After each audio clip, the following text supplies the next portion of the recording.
Good afternoon, and thank you for joining us for today's Business Success Series presented by Manulife on accessing student talent, a discussion with Waterloo Region's post-secondary schools. My name is Allison Mitchell, and I'm the Program Manager of the Access Student Talent Program at the Greater Kitchener-Waterloo Chamber of Commerce. Before we get started, I'd like to take a moment to acknowledge that we live and work on the traditional territory of the Neutral, Anishinaabe, and Haudenosaunee people, as we seek a renewed relationship based on the foundation of a mutual understanding and respect. As participants in today's virtual event, we are coming together as one. We believe everyone is free to be their true self and receive the same respect and opportunity regardless of age, ethnicity, gender, culture, identity, sexual orientation, beliefs, or language. We hope you will join us in fostering a positive environment here today that is safe and welcoming space for all. We know that there is more that we can do, and we are committed to listening, learning, and growing as we go. Today's session would not be possible without the continued support of our sponsors. A special thank you to our title sponsor for the Business Success Series, Manulife, our platinum sponsor for the series, Immigration Partnership, and March's sponsor, RBC. These organizations are committed to supporting our local economy and providing businesses with the resources and tools they need to thrive. Just before the session starts, I'd like to go over a few quick reminders. Please ensure that your microphone is muted throughout the presentation so that we can reduce any background noise. If you have a tech-related question, please comment in the chat session, and one of our team members will get back to you momentarily. If you have a question for one of today's speakers, you can put that into the chat or the question section, and we will answer it as we go. All attendees will be sent a recording of today's presentation, and it will also be made available on the Greater KW Chamber's webpage. I would now like to invite Jake Reason-Koenig, Financing Specialist, Commercial Financial Advisory Services of Southwestern Ontario with RBC, to introduce today's guests. Thank you, Allison, and hello, everyone. RBC is proud to be this month's sponsor presenting the Business Success Series. We have the privilege today of chatting with Linda Crawford, Lisa Jarvis, and Mark Johnston. Linda Crawford holds an honors BSc in Health from the University of Waterloo and an MBA from the University of Western Ontario. Linda has worked in the experiential learning environment for over 15 years in the not-for-profit and post-secondary education sectors. Linda is currently the Associate Director, Work Integrated Learning at Conestoga College in Kitchener, Ontario, where she is responsible for the teams that support students to gain hands-on experience as part of their educational programming, including professional practice and field placements and student-facing co-op. Linda is a member of the Quality Council and the Accreditation Council for Cooperative Education and Work Integrated Learning Canada. Lisa Jarvis is the Associate Director of Community and Workplace Partnerships at Wilfrid Laurier University. She and her team supports the curricular work integrated and community engaged learning at Laurier. They work with the faculty to determine the model of EL they want to use in their course, establish necessary partnerships with employers and community organizations, implement reflection activities, and capture these experiences for the students' Laurier Experience record. In this role, Lisa enjoys being in the classroom, being in the community, and working with the staff team to deliver meaningful opportunities for students that also benefit Laurier's external partners. Lisa's background includes a combination of professional social work experience, community development, and community-based research, teaching, practicum coordination and supervision, international service learning, and cooperative education. Lisa is a mother of 4 and a family home provider with the Extend a Family Waterloo region. Mark Johnson is a business developer in cooperative education at the University of Waterloo, where she works with new employers to recruit Waterloo co-op talent. She has an extensive background in both public and private sectors in tech, account management, and government. Mark serves as a Kitchener City Councillor and is a former Waterloo Regional Public School Board trustee. Thank you all for joining us today, and I'll now pass it back to Allison. Thanks, everyone. Great, thanks so much, Jake. I'm really looking forward to our discussion today. In 2018, the Greater Kitchener-Waterloo Chamber of Commerce launched the Access Student Talent Program in collaboration with Conestoga College, Wilfrid Laurier University, and the University of Waterloo to help engage more small businesses and not-for-profit organizations with post-secondary students. Our service is free and it's open to chamber members and non-members. And students can be a really great source of innovative and creative ideas, and they can provide organizations with a great opportunity to add some temporary talent as well as build their talent pipelines. There's lots of different ways that businesses can work with students, and we're going to learn about more of that today. For businesses that are interested in learning more about working with students, in addition to this webinar, they can reach out to our Access Student Talent team and we'll have a conversation about your business needs. And then we'll go and we'll do some research on what options you might have for working with a student based on your business needs. And if there's an option that you're interested in exploring further, then we'll connect you with one of the people you see on the screen or one of the people from their teams. And so we're really here to support you in helping you achieve the goals that you have for your talent. Today, so we are joined by our educational partners and we're going to learn some more about working with students. And so I think we'll kick it off by having everybody just tell us what are the different opportunities that businesses have to work with students and how can they work together? And maybe we'll start with Linda. Thanks, Allison. There are multiple opportunities for work integrated learning at Conestoga College.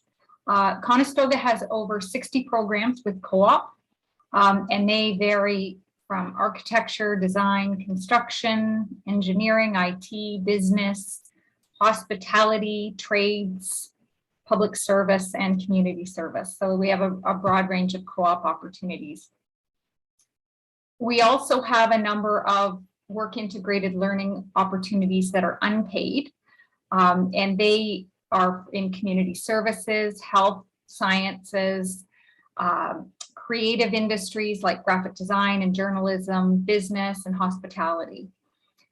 We also have industry sponsored community-based projects. So those occur in various programs across the college, and that is where students engage with businesses in the community to complete projects or do research on a topic that is of interest to the business itself. And we also have a fairly extensive apprenticeship program at Conestoga College. So that's where students work primarily with an employer. But they do about, I'm going to say about 20% of their time in the classroom doing the technical education with Conestoga College. So those are 4 types of work integrated learning that we offer at Conestoga. I'm muted, I'll unmute myself. Thanks, Linda.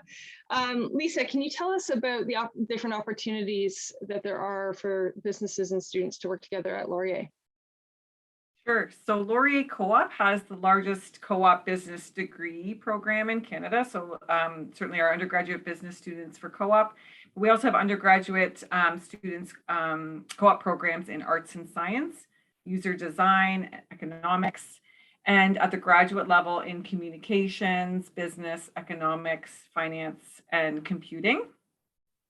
Our team in community and workplace partnerships works with experiential learning and work integrated learning models outside of co-op. And we work with the Lazaridis School of Business and Economics on a variety of upper year courses where we are seeking employers to engage in industry sponsored projects, much like Linda described.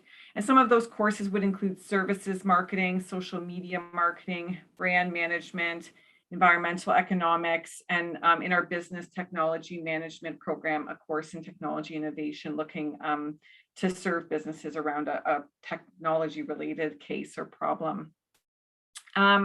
Unpaid practicum type placements or internship in healthcare, health administration broadly, as well as community psychology. Master of Applied Politics students go out on a practicum, and social and environmental justice as well. and then part-time paid internships or work experiences in digital media and journalism, and more recently, a master's level program in environmental data analytics out of our geography department. And a really broad range of community service learning options for our nonprofit partners and publicly funded organizations looking to engage with students. And those range from placements where students would be weekly in your organizations for approximately 20 hours over the term, or again, community engaged projects where students will be working on a deliverable for you. And those tend to be focused in courses. We've got a couple with social enterprises and environmentally focused partners as well. Okay, great, thank you. And Mara, can you tell us about the opportunities for businesses and students to connect at the University of Waterloo? Yeah, I can. Thank you. Thank you so much, Allison. It's always great to hear from the other schools as well about what they have going on. So we have the oldest and largest cooperative education program in the world at the University of Waterloo. We offer co-op in over 122 programs, which actually encompasses all of our 6 different faculties as well. And co-op really applies classroom learning to real life work settings. About 89% of our co-op students are working in the field they studied in within 6 months of graduation and are often working for a former co-op employer. And co-op truly is the best way of building your future workforce. All of our co-op opportunities are paid jobs for our students. We also have another program called EDGE, and EDGE is an opt-in experiential learning program which gives Waterloo students in regular non-cooperative programs an opportunity to develop key professional skills. They get to explore their career options and market themselves to employers. While they're in the EDGE program, they need to finish 6 different components that all contribute to those learning of professional skills, and it truly is an intentional work integrated learning program. Recently, as of spring of 2021, we started our innovative Waterloo Experience, or WE, Accelerate programs. And this gives employers more ways to connect with our tech savvy students to help them fill their talent pipeline.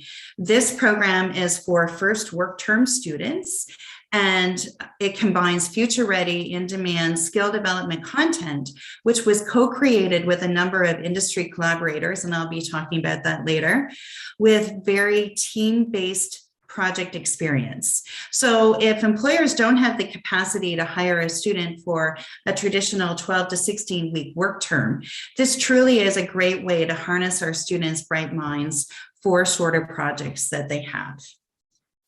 Okay, great. Thank you. So we know that we've heard that there are a lot of different ways that businesses can connect with students, and we know that there are benefits to both the businesses and the students when they work together. I'm wondering if you can each talk about some of the benefits that you have seen small businesses and not-for-profit organizations experience when they've worked with a student. And we'll start with Lisa this time. Sure. So I guess on the student side, we hear often from our students who work with small and medium-sized businesses that they can see the value they add and the impact of their work more readily, and benefit from more direct relationship or contact with senior leadership in those organizations. And they can wear many hats. So for example, our double degree students might be hired for a tech focused role within a small business, but because they have the business degree as well alongside their computing or math degree, they can take on projects outside of the specific role they were hired for.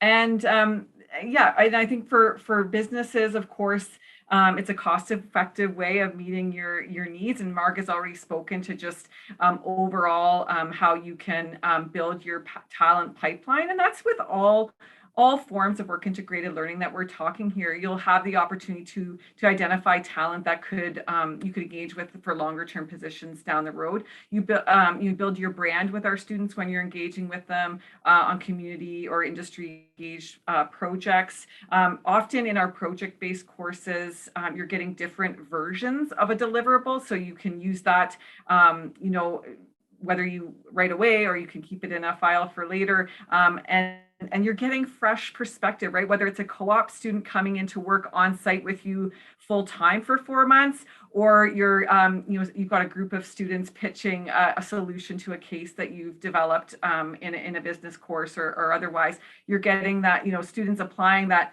you know, learning that they're doing right there in the classroom, and you're getting their perspective. So those are a few things. I'm sure my colleagues will have more to add. That's great, thanks. Mark, can you tell us about some of the benefits that you've seen businesses and not-for-profits experience? Yeah, thanks, Allison and Lisa. You're spot on with really just how important work integrated learning is for both employers and for students. So I thought I'd focus on something that the university did as of May of 2020, after COVID had hit. We looked at ways that we could provide all of our students with digital skills, which would really help businesses in the community kind of get back to a more normal world during COVID. So as part of our digital skills initiative, we took courses from our Global Business Digital Arts program, which is part of our Stratford campus. And there are courses such as website design, social media, sales and marketing, videography. These skills were really crucial to help businesses put e-commerce and curbside delivery options onto their websites, create video content, and basically help them stay in business during lockdowns from COVID.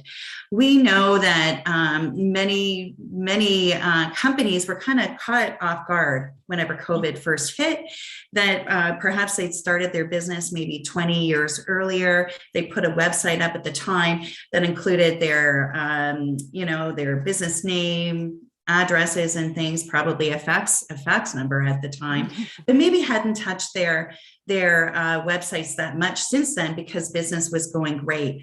And then when COVID hit, they realized that they really needed help to help keep their businesses going. So we opened up all of these courses to our students. You could be in a physics program, in a kinesiology program, et cetera, and you were learning these sales and marketing skills that you were able to take back to your communities and help small businesses get back on their feet again during COVID. So that digital skills initiative really has been an incredible boost for both our students and for our businesses to stay in business. So it's a little something different that we did during COVID. Yeah, that's great. Thank you, Mark. And Linda, can you talk to us about some of the examples that you have from Conestoga? Yeah, Lisa and Mark have both really hit some excellent benefits that work integrated learning offers both employers and students. Another thing I might add, though, is that the institutions tend to stay very current. So they will be working with the latest knowledge and the latest technology, and students can bring that knowledge into organizations to help organizations move forward effectively. And I think, work integrated learning really helps students to get ready to enter the workforce once they have graduated. And in that sense, participation in work integrated learning is helping to contribute to community capacity and building the businesses in our communities as well. Great, thank you. So we've talked a little bit about COVID, or COVID has come up. COVID's impacted pretty much everything. I'm curious how COVID's impacted work integrated learning at each of your schools. And so, Mark, we'll start with you. You talked a little bit about the digital skills. You talked about the We Accelerate program. Just wondering if you can expand on how COVID has impacted work integrated learning at Waterloo. Yeah, thanks, Allison. You're right. I mean, it has certainly touched everything. So our students, as with everybody's students, they've mainly been working remotely for the most part since March of 2020, and they've been doing this quite successfully. So remote work terms continue to be in place along with hybrid and in-person options for the upcoming spring term for our Waterloo students. As well. And I kind of mentioned this before, but we've collaborated with industry partners for another work integrated learning option for undergrad co-op students in their first term. It's our Waterloo Experience, or our We Accelerate program. So this optional program helps students with developing in-demand skills through content that's being provided by industry partners. They're team-based project experiences, and these students will also earn a work term credit. Industry partners include Microsoft, Vidyard, D2L, Concept, Velocity, and Deloitte. And there's currently 6 different streams for students to choose. And they include such things as Microsoft Artificial Intelligence, Brightspace Bootcamp, and innovation and human-centered design areas. And the feedback from the students being part of this program has really been phenomenal because they get to do actual hands-on problem solving for businesses while working with these other industry partners as well. So one student said that We Accelerate was wonderful. You learn skills, you practice them, and went out to try it in the real world. That is probably the most crystal clear idea I have had of work integrated learning, said one of our students, Julian, from our Faculty of Math. So we're really excited about this kind of further opportunity for students to work with teams and do that work integrated learning. That's great. Thank you. Linda, how's COVID impacted work integrated learning at Conestoga? Well, when the state of emergency was first declared in March of 2020, our initial reaction was to pull students out of their work integrated learning opportunities. I think, and that was pretty much across the board. Our experience was that it was healthcare that came back to us originally and said, we need your students. We need them in order for us to function effectively. And so that was very exciting for us, but also a little bit nerve-wracking in that then you're putting students into a healthcare related position where there may be a higher exposure to COVID, et cetera. So I think the institutions had to be quite nimble in managing the risk associated with that. And over time, as Marg has suggested, we have been welcoming more and more students back into work integrated learning, but in many different ways. So we, like University of Waterloo, we have remote options, hybrid options, and now again, options where students are fully based on the host organization or the employer's site. We have all had to adapt to working online, so the technology has been key. And like Marg alluded to with their We program, we have had to do more and more things online with the students, and the students are becoming very adept, both in their education and their work lives, at being able to work effectively in a remote setting. And one thing this opened up for us at the college was the opportunity to offer students with placements or positions with host organizations or employers that don't actually have a bricks and mortar site. So those who actually work from remote locations and operate their businesses remotely could now take students on placements and co-ops. And that wasn't an opportunity that really existed prior to COVID. That's great. That's great. Thank you. And Lisa, how's COVID impacted work integrated learning at Laurier? Well, like the others have said, we shifted and we certainly we still had students doing work integrated learning, and we still had employers needing our students and welcoming our students. And so one, I would just thank our employer and community partners for just their flexibility and creativity, right? And students as well, and our faculty members.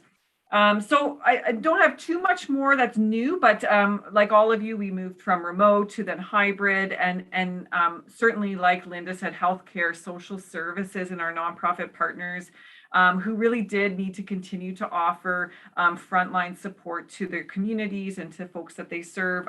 They needed students in person, and so we put things in place to make that happen. And we certainly see that there is a demand from our students as well. They are interested in being in person and being connected if it's safe to do so. And so, we've come to that, and we're, certainly there's been ups and downs and back and forth from remote to in person. But yeah, and of course, like Linda said, too, adjusting our risk management and health and safety type processes, nothing too cumbersome for employers, like making it reasonable for you, so it's not a barrier, but also making sure students are aware of your protocols as employers and the things that they can expect when they're on site with you. And, for some of our project-based models, community engaged and industry engaged projects, they lent themselves so well to remote work, because students were already creating those deliverables for you as employers remotely, essentially, right through the term. And now our employer partners often attend final pitches virtually, and they can bring more of their teams, right? So a local TD lab representative used to come, and now there's senior executives from their Toronto office joining as well. So there's some benefit for the employer in terms of just convenience and time saved to engage in some of these things. And I really think some of our courses where we've adapted and have a stream where students can choose something in person if they'd like, and we have in-person placements and projects available, but we also have remote or virtual options because employers continue to have those options. I don't think that's maybe going anywhere. I think it serves our employers and students well to have flexibility and accessibility. And we've just learned that for some folks, that's going to be a need ongoing beyond the pandemic. Okay, thank you. And so I'll just remind our attendees, if they have any questions, feel free to put that into the question box. We know from working with small businesses that there are a number of challenges that small businesses may face if they're interested in working with students, one of which is time constraints. And so we know that there are different lengths of time that a business might be able to work with a student depending on the different type of work integrated learning opportunity there is. And so I'm wondering if you can each maybe talk about that. And I know that and for our audience, the length of time you work with a student is really going to depend on the type of work integrated learning opportunity, but maybe you can just add a little bit more to that. And we'll start with Linda. Okay, thank you, Allison. A co-op is typically 1 semester long, so to about 4 months. It is generally, 12 to 16 weeks, 420 hours of work. But many programs include more than 1 co-op. So some of our programs at Conestoga have co-ops either alternating with academic semesters, or they may be back to back. So some employers may be able to have a student for 4 months or 8 months or even longer, depending on the program they're in. With work integrated learning, professional practice, practicums, those kinds of things, they vary substantially. So our shortest work integrated learning experience at Conestoga College is 24 hours, but our longest is more than the 420 hours in a co-op program. So they're very much all over the map in terms of timing. And they take place in different ways. So it could happen in a block where students are actually released from classes for a period of time. So it might be 2 weeks or 3 weeks or something like that. And then the students go and spend those weeks or that amount of time with their host organization. They could be a scheduled placement whereby they go in Mondays and Wednesdays for 6 weeks. or Tuesdays and Thursdays or something like that, a more scheduled approach. And some of our work integrated learning opportunities are flexible. So the students have to work out with their host organization the timing of their time with the organization based around their classroom work. With industry-sponsored community-based projects, again, they usually take place within one semester because they're tied to a course. And with those, typically the students would go on site, have tours, meet with the employer group, but do the majority of the work off-site on their own time. And of course, apprenticeships have the largest commitment with the employer. And normally it's about an 80-20 split. So the student is with an apprenticeship employer for approximately 80% of the time, spending about 20% in the classroom. And those programs go from 3 to 6 years, depending on the type of apprenticeship a student is participating in. Okay, thank you. Lisa, can you talk about the timelines at Laurier? Sure. It's very similar. Co-op tends to run 4 or 8 months for our undergraduate programs and our graduate for that matter. Certainly some options for 12 to 16 months in our user experience design program in Brantford, and then as well some 12 to 16 month options with computer science, but computer and data science also have 4-month options. So yeah, you're going on those 4-month terms, and maybe they've stacked them together for 8 or 12, but it's similar to what Linda said. For unpaid placements, they tend to operate on that weekly scheduled type model that Linda was describing, and max out at about 6 to 8 hours per week for the 4 months, and sometimes 8 months. So either the course is 1 term or the course is 2 terms, and that's generally how the unpaid work experience goes. And some of our paid work experience courses, digital media and journalism is one good example. We're seeing an average of about 120-hour requirement, but again, within that 4-month term. For industry and community engaged projects, again, much like Linda already spoke to, usually the expectation is there's some time at the front end with the employer, there's maybe some touch points and milestones to meet through the course, and then a final pitch or a presentation at the end that the employers join for as well. So again, 4 months usually for those courses. Okay, thank you. And Mark? Yeah, thank you. And both Linda and Lisa have touched on this as well. I think we're all pretty much the same, but our co-op, our paid co-op work terms, they've gone back to regular work terms for the upcoming spring term. So those are 16 weeks in length, and students can do either 4-month work terms, or they can also do 8-month work terms as well. Our EDGE program is much more flexible. It's more self-directed for the students who find their own opportunities.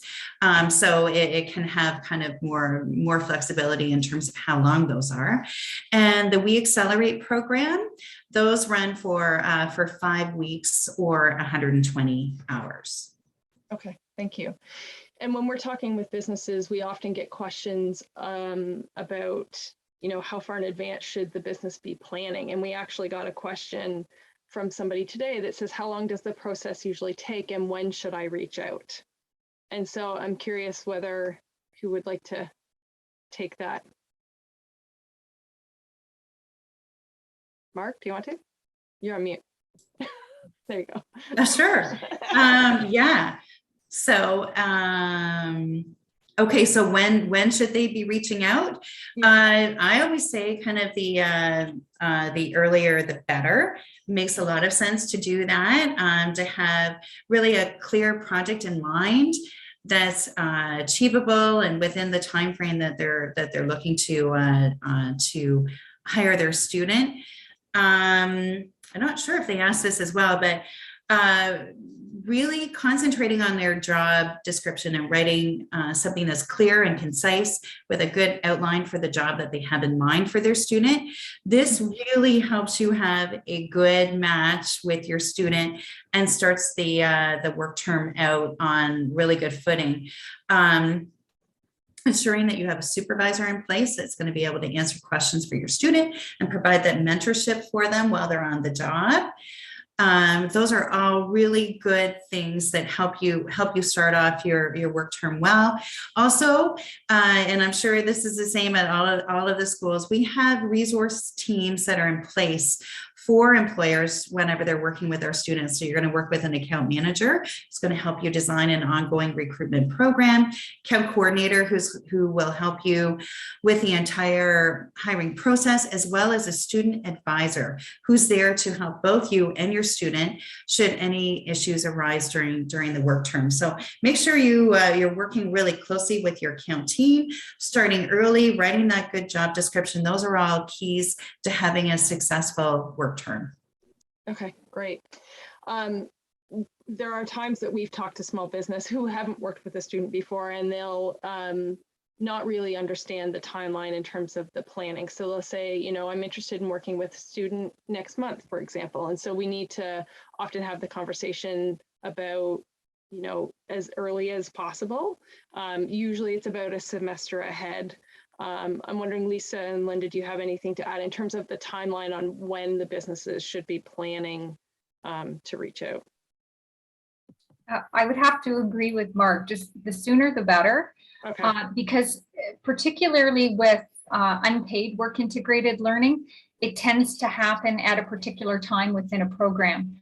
So if somebody comes to us last minute, but they're looking for a student who is just about to go out on work term, we can turn that around very quickly. But it also could be a situation where they just missed the students being out on their field placement, and then it would be another, you know, 8 months or so before that particular class of students would be available again. So I just would recommend connecting. You know, like Mark said, determine what it is you would like a student to do, and then connect with the institutions, and they'll be able to let you, the businesses, know what the timing will be related to what program students are in and what their availability is during the year. Okay, great. We've talked about some of this already, but if a business were to move forward with working with a student, can you talk about what some of the expectations of the business would be? So maybe Lisa, you could talk about that. Sure, yeah, of course.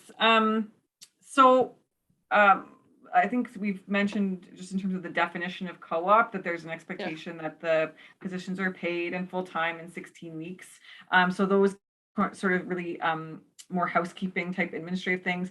But this has already been spoken to as well, but who in your organization is the point person, the supervisor, the lead? And so whether it's a co-op supervisor, like supervising the student on site for a work term, or someone who is the lead person from your organization where the student's working on the community or industry engaged project, they know who to contact if they hit any bumps or if they have any questions. So who in your organization can be that person, that there's an expectation that you know, that there's training or orientation that any student, you know, just like your employees, that they would need to be able to either do the job that you've hired them for or carry out the project that you have proposed. And of course, there are some expectations around feedback where our work term, our co-op students would have a time to check in with you midterm at very least, and get some informal feedback, and then a written performance evaluation that isn't too time consuming, but does of course offer students that great real world feedback about their gifts and skills, what they've brought, and then some development areas to go away from the work term, and it'll just help them articulate their learning and experience and contributions when they move out of your opportunity into another one. I think we've already said really clear role descriptions and job descriptions. and project proposals from the outset. What do you want the students to do? Is it something within your organization that one student should come in and do as a placement or a co-op, or could you envision a team of students working on a project to carry out, over 4 months and provide you with a deliverable? And then the only other thing I would say about expectations is sometimes there's some paperwork, especially around the unpaid stuff, right? So just around risk management, health and safety. But again, we've tried to keep it very reasonable especially for small organizations. And we always invite employers to provide us feedback with a survey, after they've engaged with our students. Great. Marg, you talked on about some of the expectations in terms of the clear role job description, and I'm just wondering if you have anything to add about the expectations part of it. Yeah, certainly making sure that you're both on the same page, kind of coming into the job is really important. Yeah, I'd say that another really important thing in terms of expectations is that we know from studies that we've done through our WorkLearn Institute is that if you want to have a successful work term with your students, you need to, especially remote work terms at the moment, we know that 3 things are really important, and that is socialization, the need to be productive, and for students to feel that the work that they're doing makes worthwhile contributions to the organization. So making sure that the work that they're doing is meaningful. And students, as when they complete their work terms with us, they give feedback on how their work terms went. And those 3 things during COVID have been most important. So again, is making sure that your student is integrated into your workplace. Maybe you have, I don't know, Friday trivia games in the afternoon online. Well, make sure you invite your co-op student to that, and make sure, again, the work is meaningful is most important. We all end up doing jobs that are sometimes other duties as required, but ensure that the work is integrated into the program that the student is studying in, and that they're able to make those worthwhile contributions to your organization. Okay, great, thank you.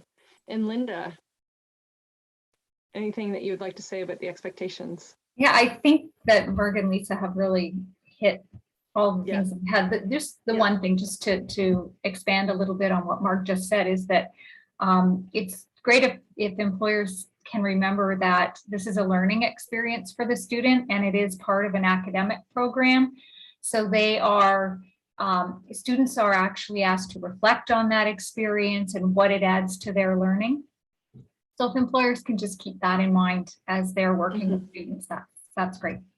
And often we have conversations with businesses, and one of the challenges that has come up in our surveys that we've done or conversations is that some businesses just don't know what kind of work they can give a student. And so if they're in that position, they may not be able to write the clear role description or have a project outline. And so if they're in that position, is that something that you or your teams can help them kind of narrow down and define? Yeah, okay, great. Another challenge that a lot of small businesses often face is financial constraints. And that's one of the reasons why they haven't worked with a student to date. And so Marg, I'm wondering if you can talk to us about some of the funding opportunities that might be available to businesses who are interested in hiring students. Yeah, thank you. And I'm sure it's the same with both Linda and Lisa, but that has certainly been probably the most important thing that or reason why employers touch base with us is that they're wondering about funding for their students. So there is a federal government program called the Student Work Placement Program. It has been a fantastic funding program to hire students and has helped all of our schools with employing students during the pandemic. It's administered through various funding partners who give out the money on behalf of the federal government. They review the applications. and they are the ones that approve and determine how much funding they're going to offer to employers. One of the largest funding partners is actually the Ontario Chambers of Commerce, and they are really incredible to work with. This particular program has been in place for a few years, and when it started, the funding was set at 50% funding of a student to a maximum of $5,000 during the work term. During COVID, the funding was increased up to 75% funding to a maximum of $7,500. This funding level has been in place and will be in place until the end of March of this year. SWIP, we call it SWIP, sorry, the Student Work Placement Program has officially been approved past March 31st, and it will be available for employers in the spring term at the 50% level or 70% for underrepresented groups. There will be additional parameters and eligibility rules that are still to be confirmed, but the funding will be available for eligible employers this spring. And I know that we are all thrilled about that. So truly that is the biggest funding program that we all tend to use. There are different ones dependent on sometimes the type of industry. Or maybe the type of student that's looking for funding. But there's really great information on our websites, and please reach out to any of us and we'll walk you through the funding programs and how you get connected with those. That's great, thank you. And in our follow-up email, we're going to be including a number of resources from all of our panelists today, including the webinar recording, and we'll include a link to the SWIP funding or more information to the SWIP funding. Now, Mark, can you clarify, is that the funding is up to 50% per student per semester? So a business might be able to apply for a couple of students, for example? Oh, absolutely. Yes. So the funding is based on student per student. I will also say that because it's a federal government program, the students need to be Canadian citizens or permanent residents to access the funding. So we, and I'm sure that both Linda and Lisa have kind of pre-screening wording to put into your job posting. It is up to the employers though to check and ensure that they do hire a student that will meet the funding program eligibility. And as I said, it's up to 50%.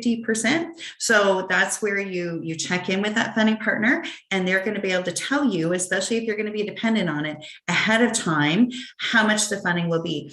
The other piece that's connected to that as well. So if you get 50% funding, the 50% that you then apply to your or are funding your student is eligible for the Ontario Cooperative Education Tax Credit on that portion as well. Okay, that's great. Thank you. We're coming to the end, so we have one more question. If there's any other questions out there, please feel free to submit them. But I'm curious what advice you would give a small business who's interested in working with a student, particularly a small business that's never worked with a student before. What's something that you would share with them? And we'll start with Linda. I think there's a couple of opportunities. Check out our websites. All of us will have information for employers and host organizations on our website about what programs are available, what people can, what types of will is available, who they can connect with in order to talk about that. Also, CWIL Canada, which is Cooperative Education and Work Integrated Learning Canada. You can Google CWIL, CEWIL. They have some great resources as well on what is work integrated learning and how to access work integrated learning as well. And like Allison said, we've all provided some resources that will be sent out after this webinar, and it will give you everybody on the call here information on how to access and contact our organizations. Great, thank you. Lisa, what's some advice that you would give a small business? Sure. I would say just, I guess, think of the skill set that you need or that might help enhance your business and your operations, and have that kind of as your starting point. Or maybe it's a project that you need help with. And then, yeah, check out the resources and the information. But and we spoke about job descriptions, and I'm sure the other sites too, there's some sample job descriptions, or your account managers can give you sample job descriptions. So certainly leverage the support that the schools are providing to employers. And just don't hesitate if you feel like you don't fit into any of the buckets you see. First of all, give us that feedback that your business isn't reflected in some of the information we're providing, but don't hesitate to reach out. And we've provided information on timelines, and of course, yes, 4 months. But if you just have an idea about something a student can do, or a way that you think you can engage with one of our institutions, we'll give you our contact information, and our offices often are the connectors, right? So if it's not us, maybe there's some other place where your need or question can land, and we'll help to find that for you. And if it's not within our own institution, but with our partner institutions here today. So I would say, yeah, don't hesitate to connect if you don't have it all ready to go, and we'll help you along the way, if that makes sense. And yeah, I think, and I guess just think about the benefit just in having a student with you. I think you'll learn a lot too, and it's going to give your organization, potentially some people in your organization, an opportunity for supervising a staff member, which they might not have in a big, in a small organization. It's a great opportunity for you and your staff to learn and to grow. And yeah, so I encourage you to think about how to engage students. That's great. Thank you, Lisa. And Marg, what advice would you give a small business? Yeah, thanks, Allison. And Linda and Lisa have already talked about this. I would say that businesses in our community are so lucky. They really are, because you've got 3 great post-secondary schools with a long-standing history of offering work integrated learning. So whether that's co-op opportunities or whether it's some unpaid opportunities, this community is well served by the schools here, and we all have great information. We will offer you great support in getting started. So reach out to us. Our teams are all in place. It sounds like we all work with account teams that will be assigned to the various employers who are there to support you through helping you do your job description. We'll offer you some great advice on how to do good job descriptions. We have our Work Learn Institute at the University of Waterloo, which actually studies our job postings and what kind of wordings in that get the most applications to them, which ones are most successful. So there's so much support here in this community. Reach out. The funding that's available, my goodness, whenever you look at the funding, why wouldn't you take advantage of giving a student an opportunity to work with you and get funding at the same time? So honestly, I guess what I'm saying is you can't go wrong, and please reach out to us. We're happy to help you. Yes, absolutely. And we've often talked to small businesses who don't know that they are able to work with students because they feel like they're too small, and they think that working with students is more of a larger organization opportunity, but it's not. We've been able to connect really small business solopreneurs, 1 or 2 employees with the post-secondary schools. And so this is an opportunity for businesses of any size and not-for-profits of any size. And so I really encourage small businesses to take advantage of the great talent that we have in our community. We had a question come in. What should come first, looking into and applying to the funding and eligibility for the funding, or finding the co-op program that's relative to the business? So I guess they're trying to figure out, like, if they're going to hire a student and they need the funding, what should they be doing first? Do you want to take that, Mark? Yes, unless anybody else wants to, but I would say, again, reach out to the school, I think is important, because what we can do is help guide you in the right direction to the funding programs. Like, we work very closely with all of the different partners for the student work placement programs. So hearing about the type of job, learning about the type of organization will help us put you in touch with the right funding partner. For example, there's some funding partners that only work with aerospace companies or hydroelectric companies, or maybe biotalent or something like that. So we can help you. So we'll do a bit of that, I guess, pre-screening and point you in the right direction. We'll walk you through a little bit about the process. And so it's probably best to chat with us first, and we'll know whether or not you need 1 or 2 students and kind of your best way to go forward. Okay, great.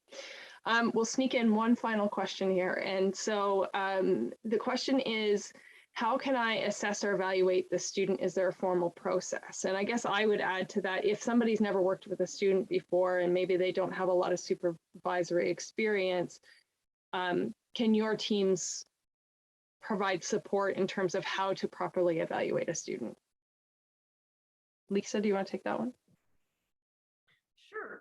Often with a co-op or internship type models at Laurier anyway, there is a structured form and some questions to guide you. But a co-op student is an employee of your organization. So often I say you can give them feedback just like you give them training, like you would any other employee. So you're their manager, but if you need some guidance, then definitely, as I say, there's forms that we have, and specific questions that we go through and we're looking for, and resources within our teams to support a new co-op employer, to be sure. Okay, great. Linda or Mark, anything to add? Yeah, I would just add that every employer or host organization is connected with somebody at the college who is there to support them through the process. So if ever there is an issue with the student, maybe it's attendance, punctuality, something like that, there is somebody on the other side to talk those issues through. And again, with the evaluations, they will support the employer or host organization through that process as well. Okay, great. Thank you. Well, I want to thank all of you for your time. We have come to the end of our webinar today, and I really hope that the businesses that are watching this webinar take the opportunity and reach out and explore what options you might have for working with students. I think there are so many benefits to your business. There are benefits to students. It's really a win-win situation. And so I hope that you take the time and do some exploration. And we're all here to help support you in that. Thank you again to Linda, Lisa, and Marg for joining us today. I would also like to thank our sponsors. So our title sponsor for the series is Manulife. Our platinum sponsor for the series is the Immigration Partnership, and our Marches sponsor is RBC. Finally, I would like to thank all of you for joining us today. As a reminder, we host a new business success series every Wednesday at 1 o'clock. Join us next week for what you need to know about your legal options when it comes to eliminating and forgiving your debt. All Canadians have legal rights when it comes to debt. Find out how to use government programs designated to eliminate and forgive debt permanently. Debbie Dokas, managing partner for Sarnowitzki Debt Law, joins as our guest. We hope to see you then. For full details and to register, visit kwchamber.com. Please visit this series. Please share this series with your friends and colleagues. Join us every Wednesday afternoon for the next edition for the Greater Kitchener-Waterloo Chamber of Commerce Business Success Series, brought to you by Manulife, Immigration Partnership, and RBC. Because it's Wednesday, it's Business Success Series. Thank you, everybody, for joining us.